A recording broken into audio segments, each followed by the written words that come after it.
AI Realized, the podcast about everything that is new, now, and next for enterprise executives deploying AI. Hosted by myself, Christina Elwood, and my collaborator, David Yakovovich. Our guests will share what's driving AI adoption, use cases, and business models for the data and AI economy. Why the future is bright.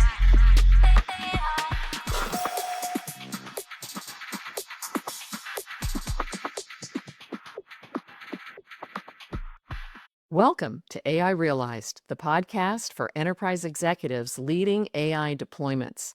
From tackling security, data, and operational challenges to navigating organizational transformation, AI deployment offers a unique opportunity to transform organizations from the inside out.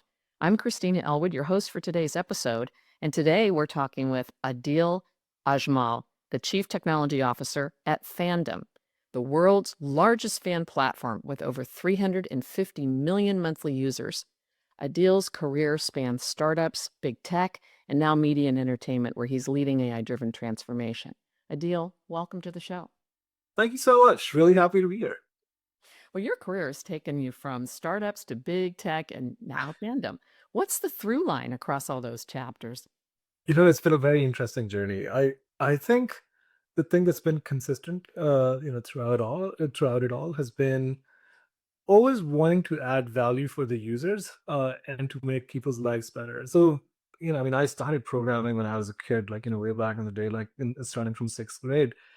And as much as I love technology, I always wanted to use it to do something. So for me, technology was never the end itself. It was always a means to an end. And that that led me to work at companies where I wanted to be a user of those particular products. In fact, if this wasn't an early thing in my career, but eventually, one of my litmus tests actually became that, um, if I was in a ski lift, I wanted the person sitting next to me to be a user of my product.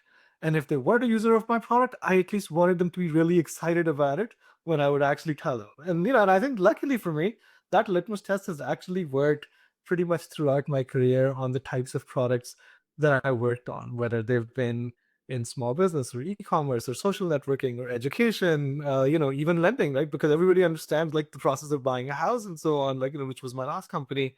And then of course, entertainment and gaming is massive. Like it touches everybody's lives.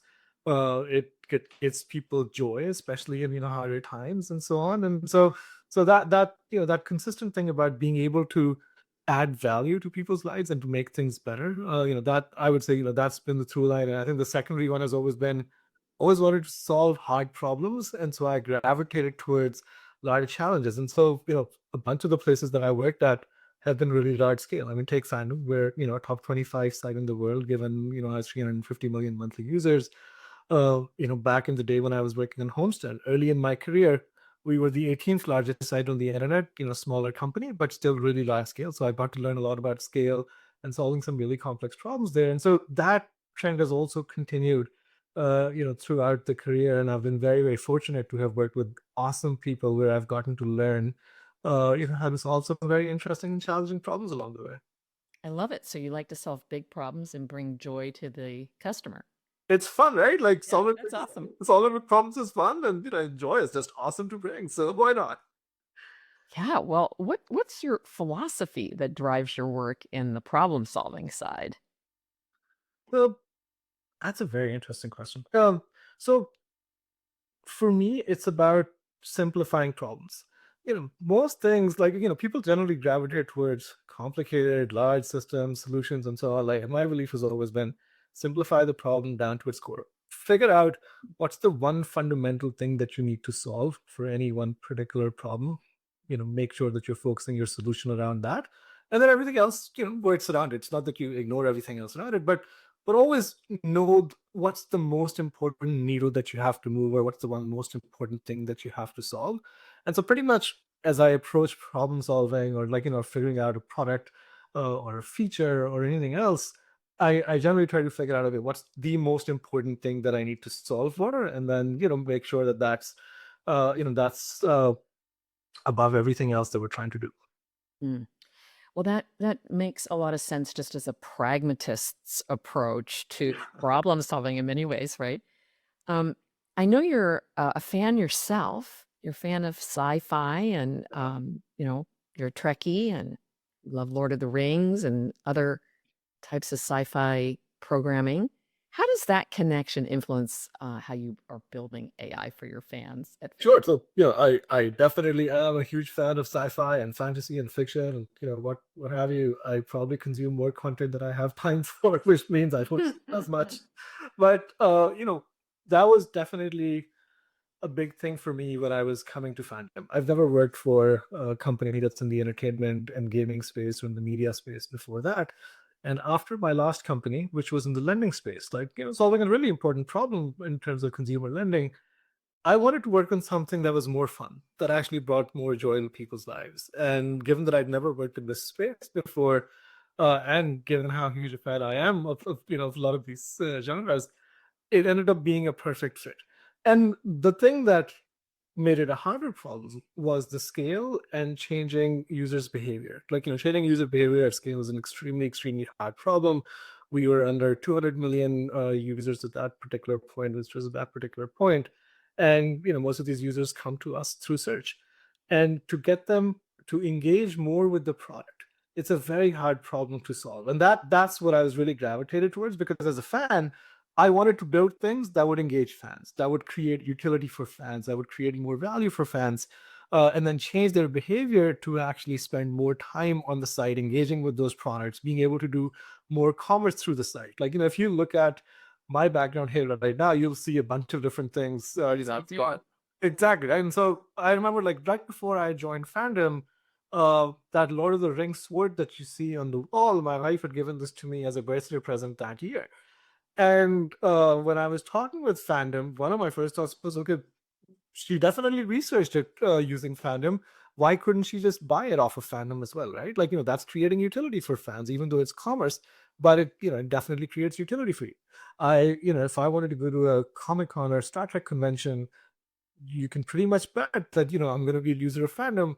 Why doesn't Fandom actually make it easier for me to go and do that? And so as a fan, I wanted to come in and really build more products and features that would add value to other fans like me.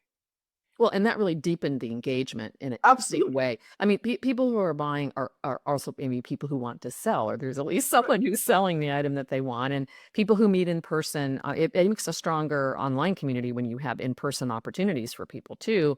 So that makes a lot of sense to me. Now, you mentioned SEO, and of course, there's a big change in what's going on with SEO right now. It's a big driver of traffic and users for Fandom.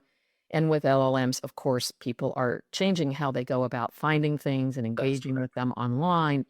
And I know you've built an agentic platform for your well, I don't know if it's an internal agentic platform or if it is fan facing. I'm very interested to hear, how are you using agents and how does that relate to how people are finding and using Fandom?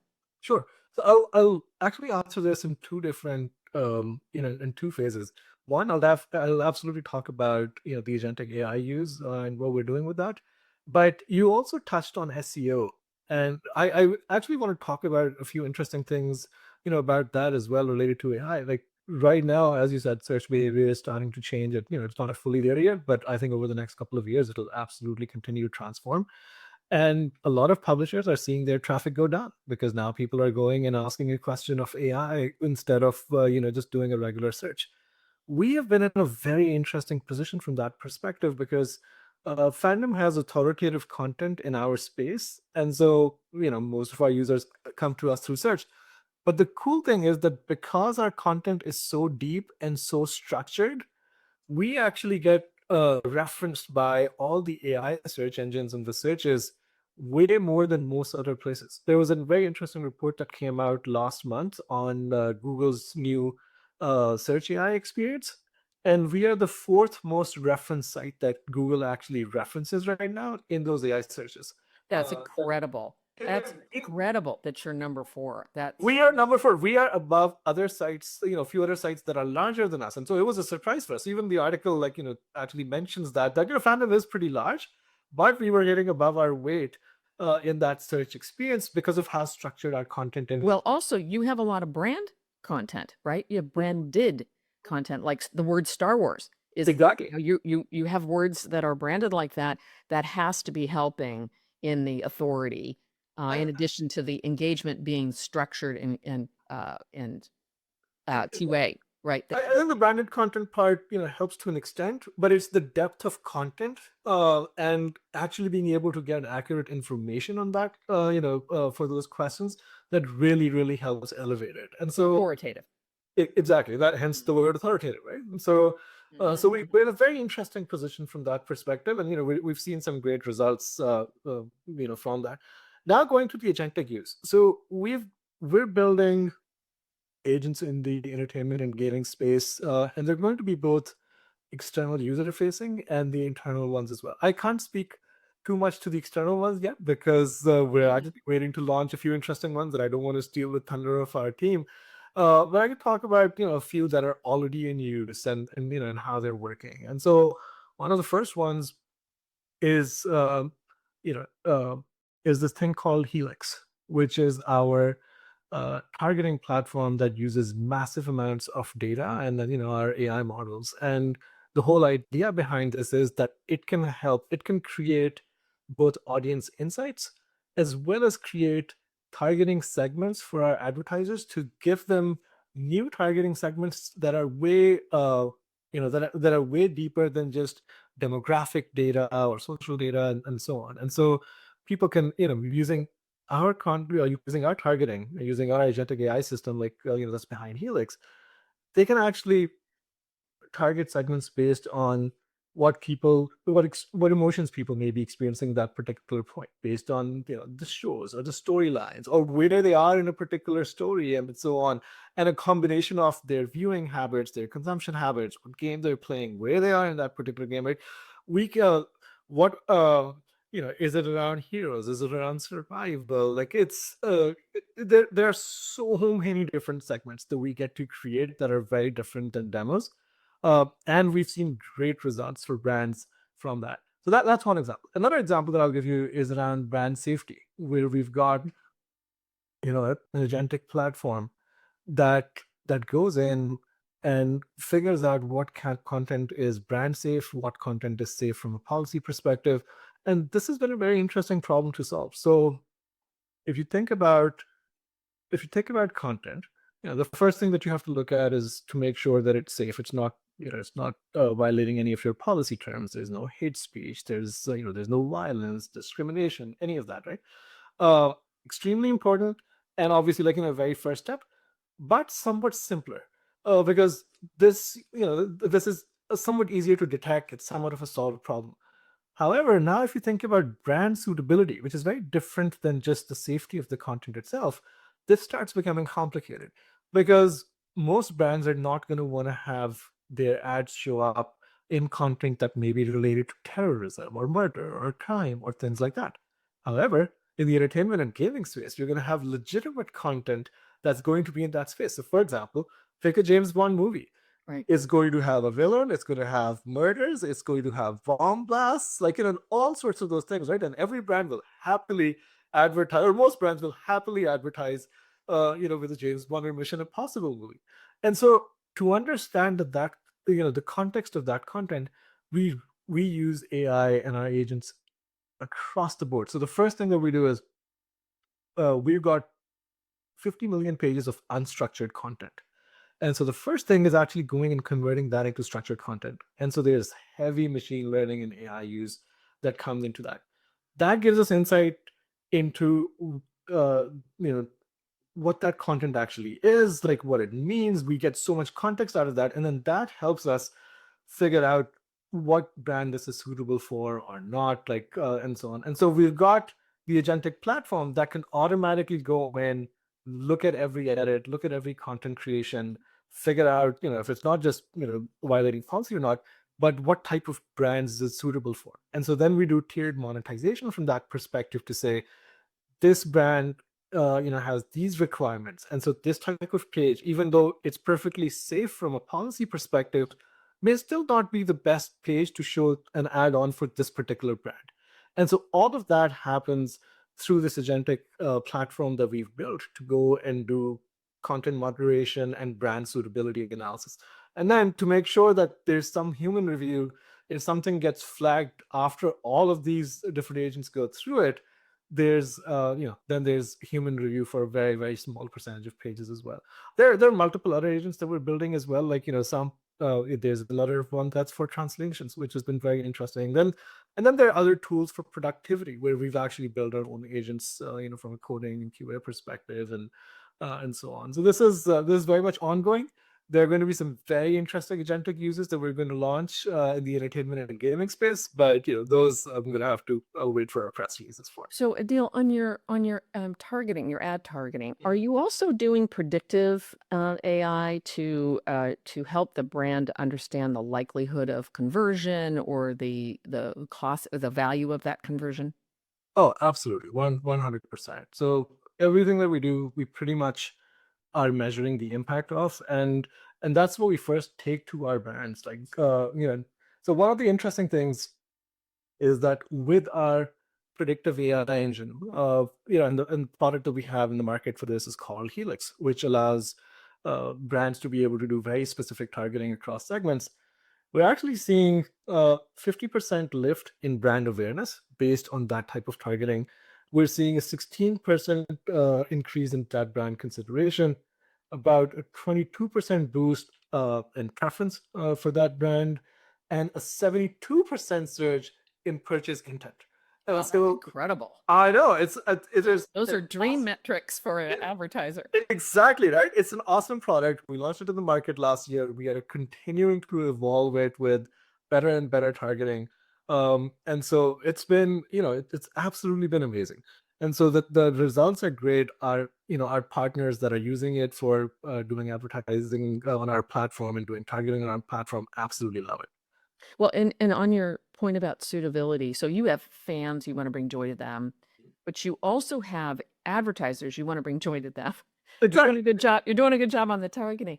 I'm curious whether on the suitability they want to have input on what it defines suitable for them, because they don't want to miss opportunities. They don't really want you thinking for them Exactly. about what is and isn't suitable. Do you provide some type of visibility for them into what you've screened out, what you are screened in, so they can refine the approach? Absolutely. This is a really cool thing because we've used our own data to figure out our brand suitability. We can refine this in multiple ways, and so we have a tiered approach here of being able to define content into different buckets, and we're very transparent about what are we trying to block, uh, just not just from a keyword perspective but from a context perspective, and so on. And so as an example, take GTA. Grand Theft Auto was going to be the largest game launch in 2025. It's been pushed out to 26, but it is going to be the largest game launch so far. And so you can imagine that there are going to be a lot of advertisers that still may want to advertise with it, but at the same time, the GTA content can actually be pretty risky, like for certain types of advertisers. And so working with us, advertisers can absolutely try to pick and choose and then what type of content they'd want to be able to target on their ads, and which ones they don't. We provide a lot of insights for each of our bid requests for advertisers to be able to choose, even in our programmatic ads, to say, okay, exactly what categories this content is in, like what are the safety ratings, and so on. And then we provide a lot of this data to our partners as they're trying to figure out what they want to advertise on or not. Our brand suitability platform is actually really, really world class at this point. Well, in your agentic systems, are you using lots of very small agents that each have very narrow things that they do that are then coordinated across a? That is correct. So we've created this platform that orchestrates multiple agents. And so think about it this way. So you've got, you're doing an initial edit to a page, or like you're creating some new content. Being able to just figure out the policy violation on it is a simpler task. And if there's a policy violation, you don't want that going any further at all. You don't even want that page saved, for example, right? And so you can make that decision at that particular point. Then somebody may be uploading a video or an image, and you want to make sure that it's both safe from a policy perspective, and you want to figure it out from brand suitability perspective as well. And that may take a slightly longer time, right, while you're processing it and so on. And so we take that decision, separately. Now we look at the text of the entire page. So even though you may have just made some changes, that may have changed the context of the page itself. And so that's bigger than just that particular edit. And so we will be able to take, the context of that page, and make sure that that's actually safe. And then at the end of all of this, we also want to make sure that now that entire thing, once it's all said and done, it's suitable for the brands, like, for the different categories and so on. And so we've got, like, the last agentic piece that'll actually check for that. And only content that passes all of these different agents and these different decision points is monetized on our platform. Otherwise, it actually ends up going for human review. Now, of course, like, that percentage is smaller because we continue to improve these agents to be better and better, and we continue to have more training data for them as they make more decisions, and as humans, have to come in and look at some of the small segments that get flagged, and so the agents continue to get better. And the entire system continues to really, really evolve from that perspective. So yeah, so we've got the orchestration layer that brings in all of these different agents that we've got. What's the next big problem that you're tackling on the AI front? Oh, there are a lot of interesting ones. So I I would say there are a couple. Some one that I can talk about that is, that's a pretty interesting one, and then a few that I can maybe touch on but not go into as much detail. So one that I can go and talk about in more detail is around translations. Now, translation is a pretty solved thing, if you think about it. However, here's the interesting, surprising part: translation of content that is focused on virtual worlds is a much more complicated problem. And so here's why. So we are trying to take some of our English language wikis and translate them into some other languages, so native users of those languages can also benefit from them a lot more versus just a translation that's built into the browser and so on.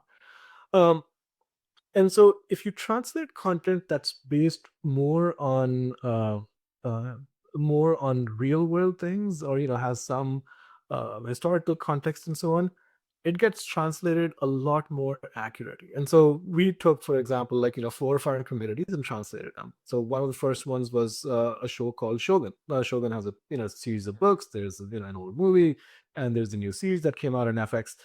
Because there's so much written artifact, like, for this, the translations for Shogun were absolutely great. Then we took a game. Now, a game, is built, like, is focused entirely on a virtual world. The translation itself was spot on from a mechanical perspective. However, how that game is being referred to in some other local languages and so on that we were translating to was different than the actual mechanical translation, just because of how it's evolved in that particular area or how it's been marketed. And so if your translated content is not exactly what the users are looking for, what the users are calling it, then you've missed the opportunity for the user. The user is not actually going to get it. And so solving that is a much more complicated problem than even what we thought initially, like, as we went through it. Because the AI doesn't actually have training data to be able to know about that virtual That's world. the problem. Is That's the problem. And so how do you create that? And so there are certain things where we've now created our own custom glossaries for those virtual worlds, so that the translation layer can be more intelligent. However, it's not easy and that scalable to be able to create a glossary for every single virtual world, like, for every particular language and so on, especially as we try to scale this in a more automated way. So that's a very interesting problem that we're working on right now. It's a another very job for an agent? exactly.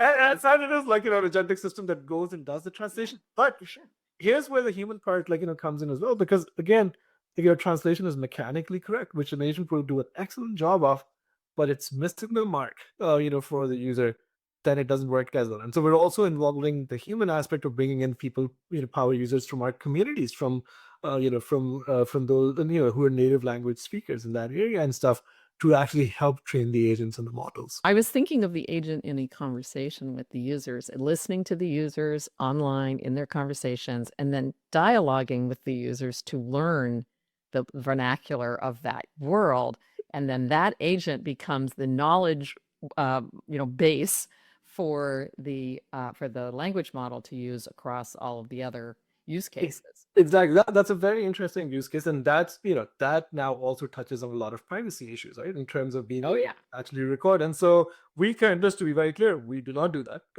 right now. And so as we're working with our power users and stuff, it's more proactive involvement from their side, working with us. But there are other agents, that I won't go into too much detail for, that are actually along those lines that may help you with your real time gameplay and things like that. So there's some very interesting stuff that's happening on that. Yeah, I mean, I think a lot of these areas where we lack data, there's the synthetic data approach to create the data that you're missing. There's the use humans to train the agent approach, or different strategies that people are using. And I think it's going to evolve a lot. And the privacy area is, of course, one, but you can imagine having people that are paid to be the performers that do the training that come from those native areas, just like they are doing with using people's real voices for characters now, because they want authentic voices that are not celebrity voices. So there's a lot of ways that people could be using their knowledge, in this case in the fan world or the game world, to help solve some of those problems. Absolutely, the possibilities are limitless. They're pretty vast. They're certainly pretty vast, right? Exactly, and it's a very interesting space. How do you tie AI features back to performance metrics like revenue and engagement and cost savings? Excellent question. We we're a very data driven company when it comes to deciding what we want to build, what it's going to cost, and so on. And so depending on the type of feature that we're building, we're always going to have a success metric, and then we're also going to have an idea of what it's going to cost at scale. Given our scale, we can't just randomly scale stuff; it would end up being very expensive. And so, I'll give you a few examples. So we were talking about Helix earlier, and targeting, and so for that, it's easy. It's somewhat easier for us to be able to say this is going to be a revenue metric. Like, if we're able to increase targeting for our advertisers by this much, this is how much additional revenue we can generate, and this is going to be the cost of actually scaling this model. And 4 different versions and so on, right? So that's an easier calculation, and that very much goes into our financial planning. As we figure out what new feature we're going to build.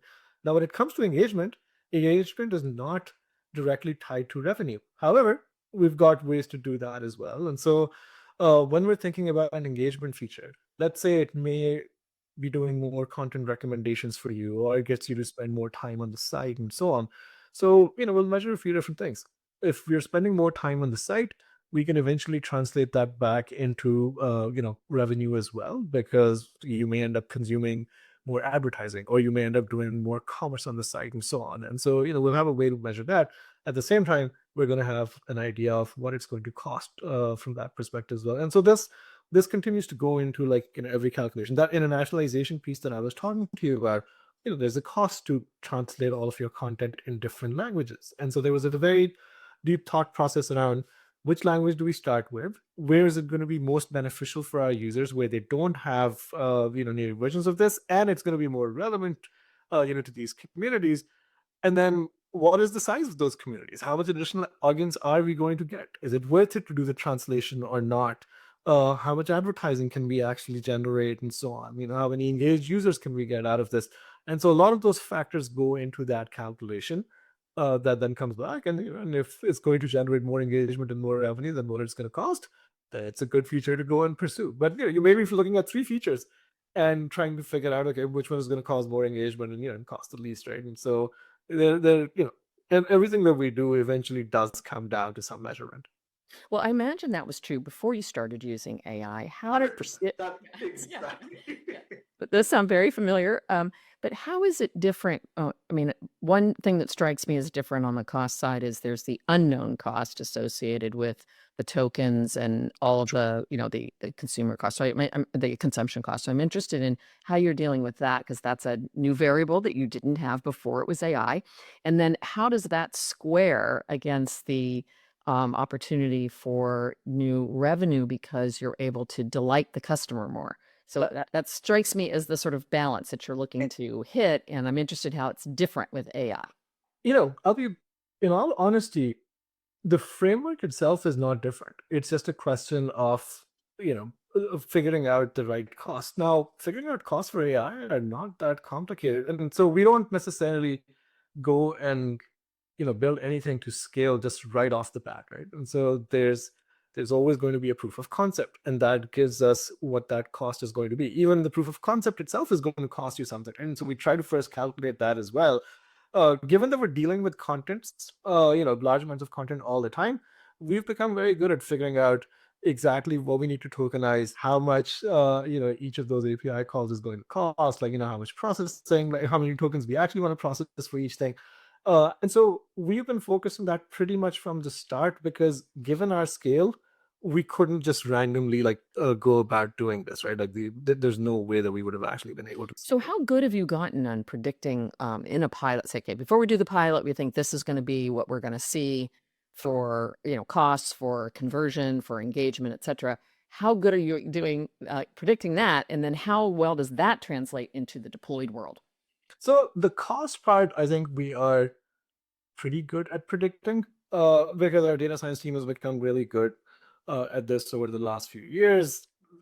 That the budgeting part is easier for us. The part that has a much bigger variable is what the engagement is going to be and what the revenue is going to be. And the reason for that is that there are too many other variables that come into play when you do that. And so let's say you were doing a particular pilot, the situation may actually change. Now, what you're building may not change. Like, that cost model will work the same, but the engagement metrics may change a little bit because you've also done other experiments or just on the side, or there may be other seasonality issues and so on.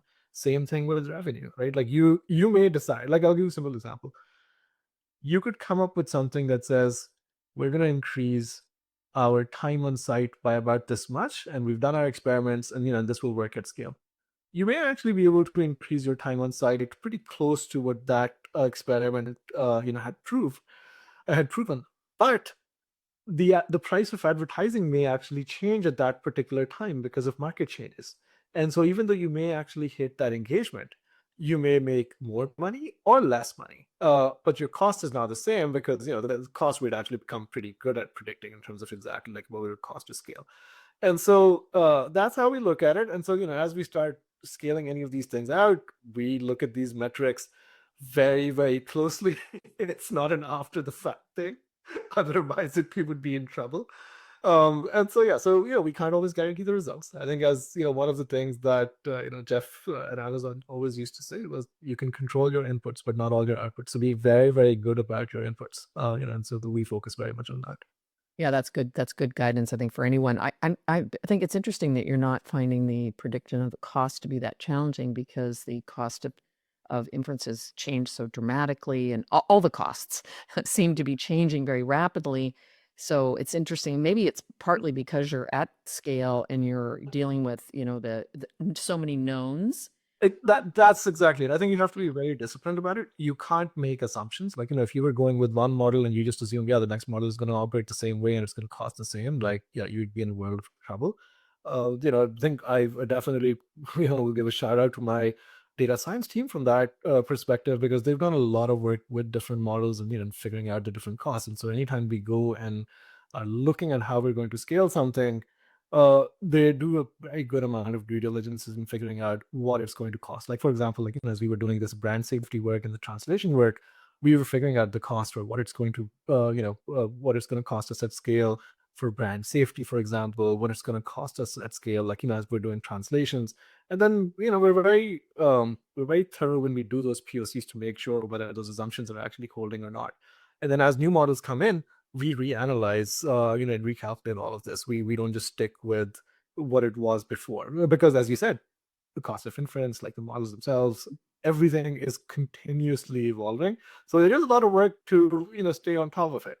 But yeah, that's It sounds like it. And you're obviously using multiple models. How many models do you use?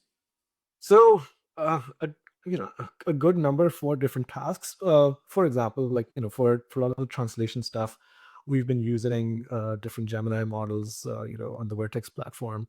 For other things, we're using OpenAI. Then there are others where we've taken open source models and trained them on our data. And then there are some interesting things where we start with AI and then we figure out how to scale it at cost where it may not need as much generative AI like on the regular tasks.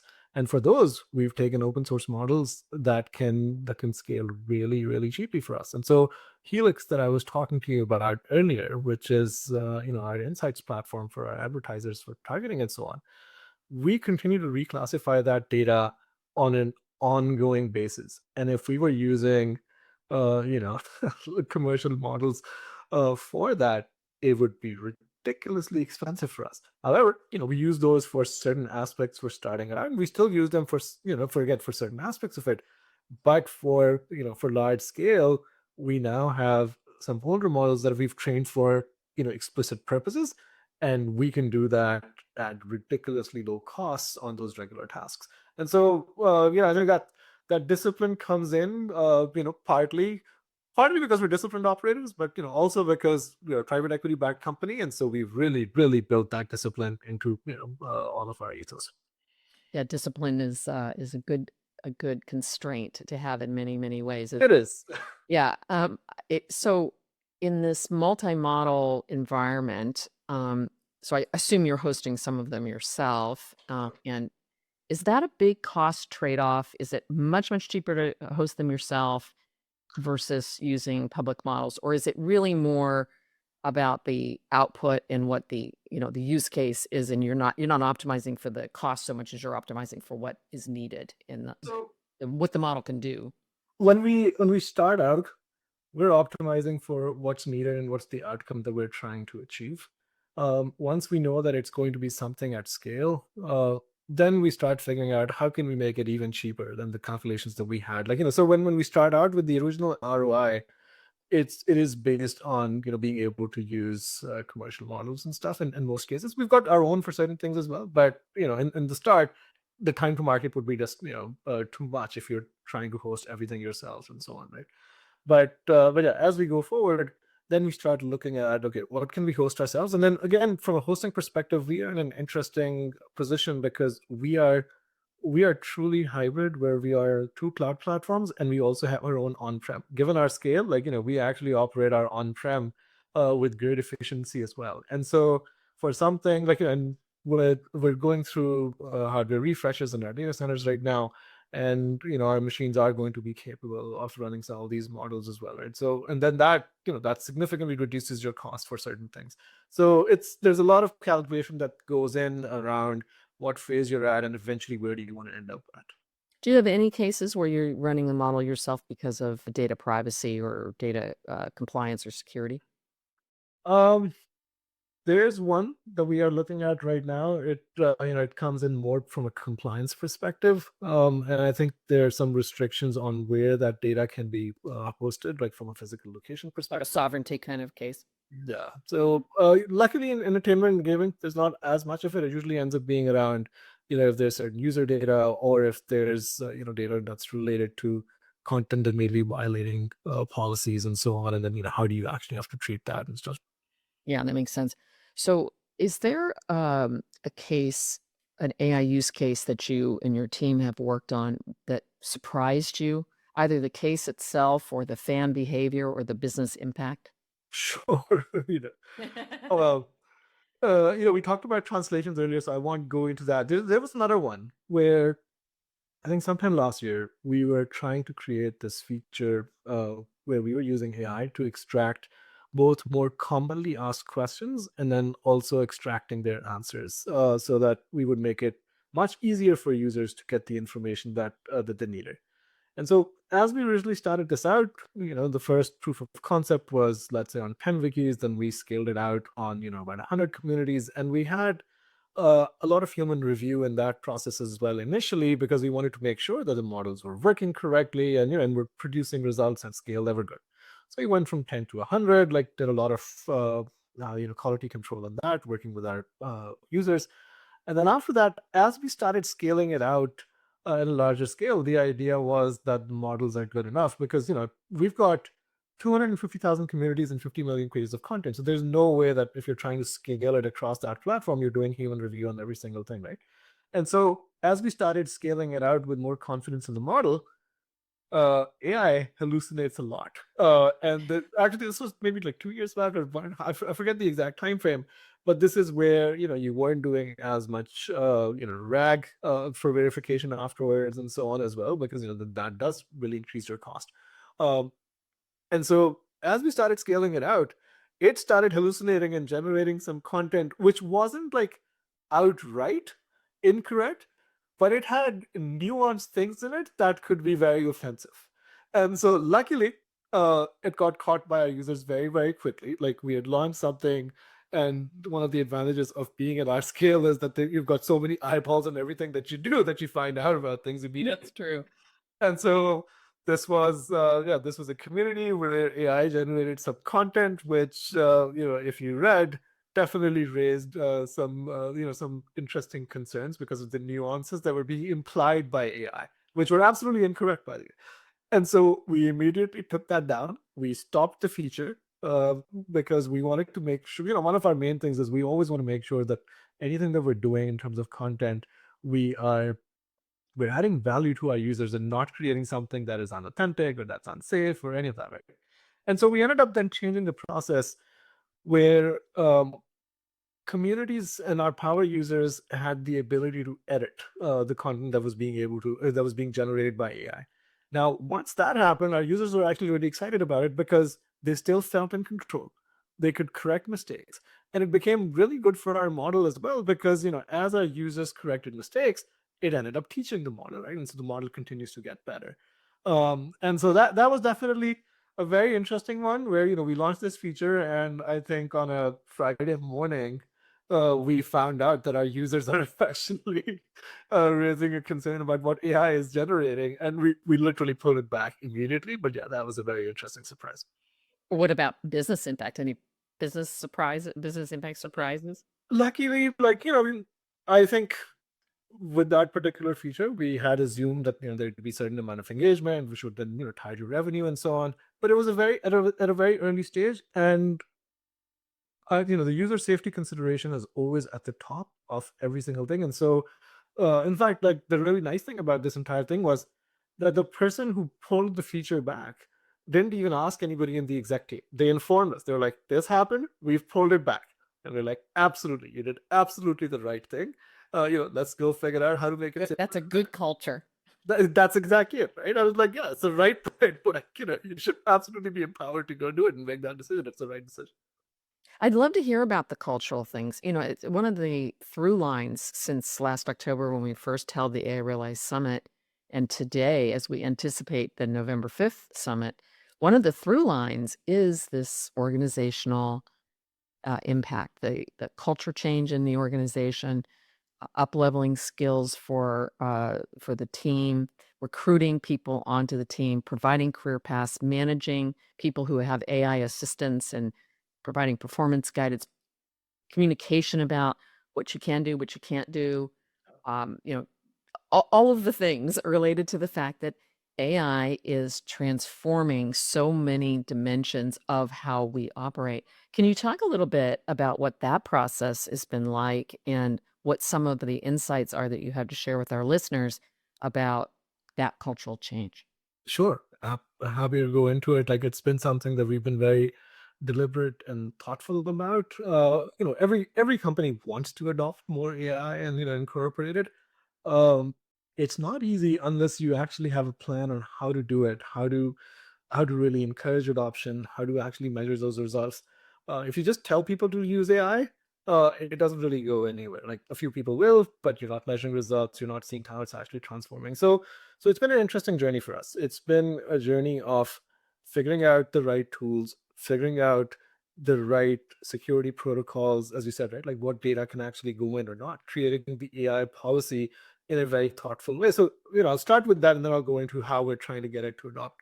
So from an AI policy perspective, if you want to be really secure, like your first thought is going to be, okay, you don't want anybody to be using an AI tool that's not approved by by your corporate security team and so on. However, that can be very restrictive because we've got a small team. They can't evaluate every single tool and so on. So we created a policy where we did data classifications and said, look, these are the authorized tools. These you can use for this type of corporate data and so on. And we've got contracts with these companies. This data is not going to be used for training any of their models, and so on and so forth. So this is how much leeway you have here. Then you can bring in other tools, and we did the data classification categories and what people could do and which tools they could use for what type of things that they could bring in. And we created this culture where if we wanted people to bring in more tools to try to make their work better. And if it was working, then work with our security team to say, okay, how can we actually make this part of our enterprise offering at this particular point? And so, as an example, OpenAI, originally, we did not have an enterprise license for Gemini. We did end up having one from the start. Google had been pushing it as well, and so we adopted that. But as we've been comparing them both, Gemini has come a long way, but I think OpenAI is still one of the best tools to actually use. And so now we've got an enterprise agreement there as well. And so now we've been able to roll that out to a large amount of the company. And now it's not like we can actually put our data in there without the risk of it going and training any public models and so on. So that's just one example, right? Now going specifically towards the engineering side, uh, Copilot came out pretty quickly, but the results were pretty mixed. And so if you just tell engineers to use it and the first one has a bad experience with what they're trying to do, that you don't want them to just give up on it. And so we've continuously looked at these tools to say, which one is going to be better for which use case, how are they evolving, even if it didn't work well for this case last time, has it become better now? So we've tried to very deliberately find evangelists and champions for different tools across the org, whether it's engineering, whether it's in content, whether it's in HR or accounting and so on, so that they can then continue to train other people in our teams. The next part ends up being measurement and goal setting. And so, for the technology organization, for example, we had a goal last year. This year, we set another goal for 80% utilization, and we set metrics for what needles we're actually trying to move with that utilization. And so we set a metric for we need to be able to improve our development velocity by X%. We want to be able to improve our product quality, and so our defect rate by reducing it by so much and so forth, right? So we set 3 metrics around that. And then we had a very deliberate change management process uh, to lead up to that. We ended up creating an AI committee, which was a cross-functional committee that can look across different tools and that can work across different teams and different processes to make sure that tools are being adopted. And so, these are just some of the highlights of how we've gone about it. And I think one of the things that's been really positive about it, and it's really helped, is that from an exec team perspective, starting with our CEO, we've been very forward thinking when it comes to AI. Perkins, our CEO, is a huge user of AI from the first day. It's been something that he's pushed the company for. I lead the AI strategy for the company, and so I've proactively pushed not just my organization but the company, and then not just within the company. Very early on, when when the first ChatGPT model came to the market, our board was very interested in learning more about it, and so I've been running our board working group on AI as well. And so pretty much end to end throughout the organization, we've built this culture that we want to be able to use AI for the right things. And then from a from a cultural perspective for our users and for our creators, a lot of people were afraid, are we going to start generating content using AI and replace our creators? And so at one of our user conferences 2 years back, my tagline was enablement, not replacement. And so our whole point of being able to use AI for our customers is to be able to enable them to create better content, to create content faster, to create different types of content. And it's not about putting them out of the picture. And so that's that's the cultural aspect of it from a user perspective. So, interesting that as we sit here talking today, we are one day after the 1000th day anniversary of the release of ChatGPT, which I thought was an interesting statistic to be, to figure to contemplate that it's been only 1,000 days and how much has changed in a And thousand. look at how far it's come, right? Like, Yes, for sure. How much has changed in the technology, how much has changed in our organizations. So you have an AI committee, but it sounds like you didn't have one at the start. What triggered the formation of the AI committee? Um, as we wanted to do more adoption, it was pretty evident to us that, if you just tell people and set goals for them, it doesn't automatically happen. And so we gathered a group of people that were more passionate about making sure that the organization was using AI. Some of them stepped up because they were already doing more work with AI and they were coming up with suggestions. Some we recruited for different functions because we wanted to make sure that, we were going across the board.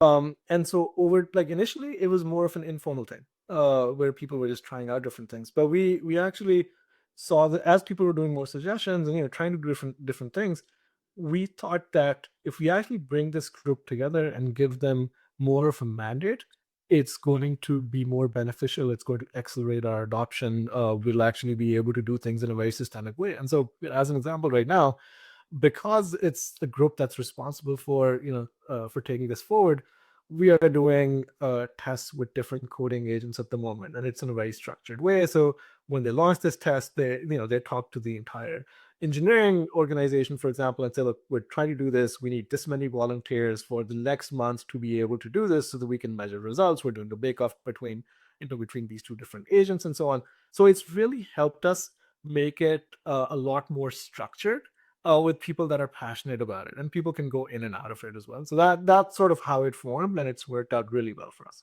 And can you talk about the composition and the reporting structure? Sure. So um, the composition is somewhat cross-functional right now across technology and product. I think we've got somebody from content on it as well. The committee, given that I lead the AI strategy, the committee then basically reports to me. Like, it's not a hardline report. Like, they come in and I'm their executive sponsor. Gotcha. Okay, and I can understand why you sort of realized a committee would be valuable. If you were guiding another executive who was earlier in their journey than you are, what would you recommend to them about this cultural change? Would you recommend forming a committee? What would be the steps you would recommend in retrospect you wish you had done differently, or that you think would make a more effective strategy for a rapid cultural adoption? I think the first one would be to say, embrace it and don't be afraid of it. Like, that's literally, like, the starting point, because not everybody has still fully embraced it. But once you do that, like, um, be an evangelist yourself. Like, if you're an exec who's trying to get your organization to change, you have to lead from the front, like, especially on this particular aspect, right? So you have to be able to show people how you're actually utilizing it, the benefit that you're getting out of it. As I mentioned, our CEO has done a great, has been a great example of that. Many others in our leadership team have been as well. Now, that said, what I would say is, try to empower, like, if you're an exec trying to do this, and let's say you're trying to do it across different functions, try to empower those functions to go and experiment and start. Whether you're doing it with an AI committee or a formal group or not, make sure that you're empowering people to be able to go and do experimentation in this. If you basically just prescribe tools to people, it's usually not the best recipe for success, because it's very hard to prescribe a tool for each function and each work process across your org. So it's too much work, or it takes too long to come to that, right? And so unless there's some clear things that you can prescribe, I think that's fine. But in general, for different processes and stuff, empower your teams to be able to experiment, encourage them to set goals, and then hold them accountable towards those goals and see how they're actually making movement towards that. And then, depending on the scale of your org, depending on whether you're trying to go org wide or whether you're trying to go into different functions, that's where I would say something like an AI committee or working groups that are leading that change become very useful, because they can then be the drivers of that change across a certain group. And I think it's very beneficial to have that. Where do you see AI transforming the enterprise in the coming years? Oh, this is hard. Like, this is- it is absolutely going to change things in terms of how we do them. Exactly, like, Exactly, and all the different ways, that one is a little harder for me to to fully spell out. But in terms of just some certain parts, so many of the things that can be automated that agents can do, agents will continue to get better and better at doing a lot of the basic tasks that you do, even along your workflows and so on. Like if you're thinking about creating marketing content and so on, for example, you will have agents who will be excellent at that. Like, if you have if you're trying to review copy for legal documents, if you're trying to do FP&A, if you're trying to do financial analysis and stuff, AI is going to do a much better job, than many people at that. Coding is going to be another thing. I think like engineering jobs are going to change significantly over the next few years. Right now, the code that AI tools generate doesn't always work at scale. Like, it still does a good job. Like, I think a lot of the basic things it does really well. But if you've got really large, complex systems or platforms, you can't just entirely leave it to AI. That's it. It'll continue to get better and better and better. It'll be able to create context across large code bases, and so engineering jobs are going to change significantly. Like you already see product managers, technical product managers doing vibe coding and creating prototypes themselves. You'll actually start seeing like basic features that will start coming out, pretty soon. Taking them to scale is much harder. And so how I think employees are really going to have to change to figure out what value they're adding. I think people will still continue to add significant amounts of value, and the people that are good at using AI will continue to add ridiculous amounts of value. They'll be able to do so much more than they can do right now. And I think those that are afraid of it and those that don't learn how to utilize it for being able to do more, are going to have some troubling times. What obligation do you feel the company has to help people to make the transition? That's a tough one. I think the company should absolutely encourage training and adoption for this, but not everybody changes, right? Not change is hard, and so in my opinion, companies can only do a certain amount. They should continue to do that, but it's not a one-sided thing. I think they need to make sure that people, their employees are encouraged to learn how to use the AI tools, how to get better, and them and so on. But it has to be, it has to be a two-way street. What resources do you recommend to our listeners who want to learn more about you? Ah,